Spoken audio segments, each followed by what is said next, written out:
नमस्कार दोस्तों, आप सबका मेरे चैनल में हार्दिक स्वागत है। दोस्तों, आज जिस विषय को लेकर मैं वीडियो बना रहा हूँ वो इस समय दुनिया में हो रहे बहुत ही विनाशकारी युद्ध जो इज़राइल और गाज़ा के लोगों के बीच, और अब तो ईरान भी इसमें शामिल हो चुका है और लेबनान भी। क्या कारण है कि ये युद्ध अभी तक इतना लंबा चल रहा है और ये रुकने का नाम ही नहीं ले रहा। दोस्तों, जो इज़राइल का प्राइम मिनिस्टर नेतन्याहू है, उसका इरादा ही नहीं है कि वो ये युद्ध रोके। उसके पीछे उसके अपने बहुत से कारण हैं। अमेरिका की राजनीति और उसके अपने करप्शन चार्जेस। दोस्तों, इज़राइल के प्राइम मिनिस्टर नेतन्याहू पर बहुत संगीन करप्शन के चार्जेस लगे हुए हैं और उसके खिलाफ अरेस्ट वारंट भी निकला हुआ है। इसी युद्ध के चलते उसे एक इम्यूनिटी मिली हुई है अरेस्ट से, और वो ये युद्ध ख़त्म ही नहीं करना चाहता एक्चुअली। जब वो युद्ध ख़त्म करेगा तो उसे सज़ा होने की संभावना है, इसीलिए वो युद्ध को बढ़ाना चाहता है। और दूसरा मेन कारण इज़राइल की बहुत ही पावरफुल लॉबी जो अमेरिका के ज़बरदस्त प्रभाव डालती है अमेरिका की राजनीति पे। डोनाल्ड ट्रंप को जितवाना चाहता है नेतन्याहू, और इसीलिए वो ईरान को भी इस युद्ध में घसीटना चाहता है। डोनाल्ड ट्रंप ईरान का सबसे बड़ा पहले से ही दुश्मन है, और जब ईरान को इज़राइल अपने जाल में फंसाकर युद्ध के लिए ले आएगा तो इसका सबसे बड़ा फ़ायदा डोनाल्ड ट्रंप को अमेरिका की इलेक्शंस में हो सकता है, और वो बहुत बड़े लीड के साथ जीत सकते हैं। कि इतिहास अपने आप को दोहराता है,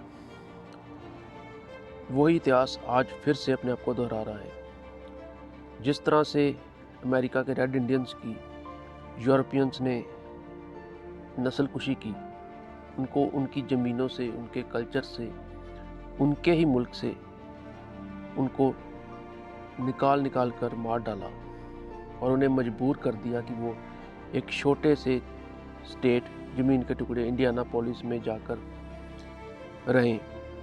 इतने बड़े मुल्क में वो रह रहे थे, इतनी बड़ी जगह के वो मालिक थे, और उन्हें इन्होंने मजबूर किया कि वो सारा कुछ छोड़कर एक छोटे से एरिया, जो इन्होंने धोखे से कहा कि आपको अलाट करते हैं, यहाँ पर आपको कोई मुश्किल नहीं आएगी, आपकी हम प्रोटेक्शन करेंगे, आपके साथ अच्छा सलूक किया जाएगा, एक अमेरिकन सिटीजन का दर्जा दिया जाएगा।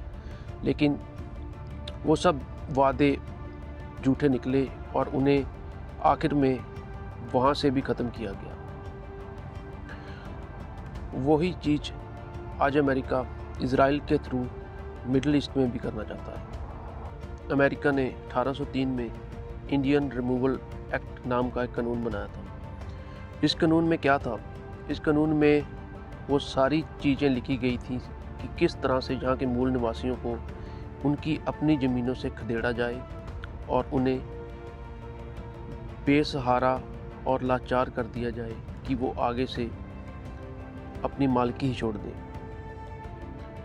यही सब कुछ इस समय भी हो रहा है, कोई फ़र्क नहीं है उस समय और इस समय में। वही कुछ जो पहले हुआ वही अब हो रहा है।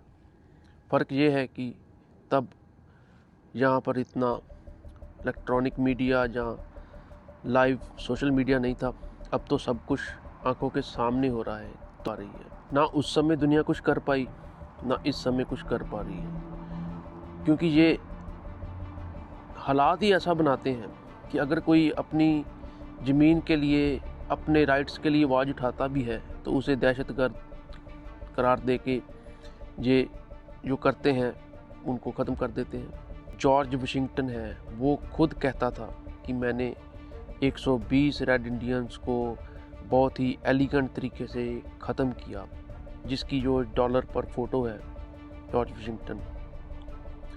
तो आप ही बताइए, जिस चीज़ की बुनियाद ही ऐसे लोगों से रखी गई हो, वो क्या किसी का फ़ायदा करेंगे और क्या युद्ध रोकेंगे। में जो युद्ध नहीं रुक रहा, नहीं समाप्त हो रहा, वो चाहते क्या हैं? चाहते हैं कि इनको उनकी जगह से निकाल दिया जाए। और जिस तरह से उन्होंने रेड इंडियंस को ख़त्म करके अमेरिका की धरती पर कब्जा किया है, वो उसी तरह से उनको उनकी धरती से निकालकर उनकी ज़मीनों पर कब्जा करना चाहते हैं। यही कारण है ये युद्ध समाप्त नहीं हो रहा।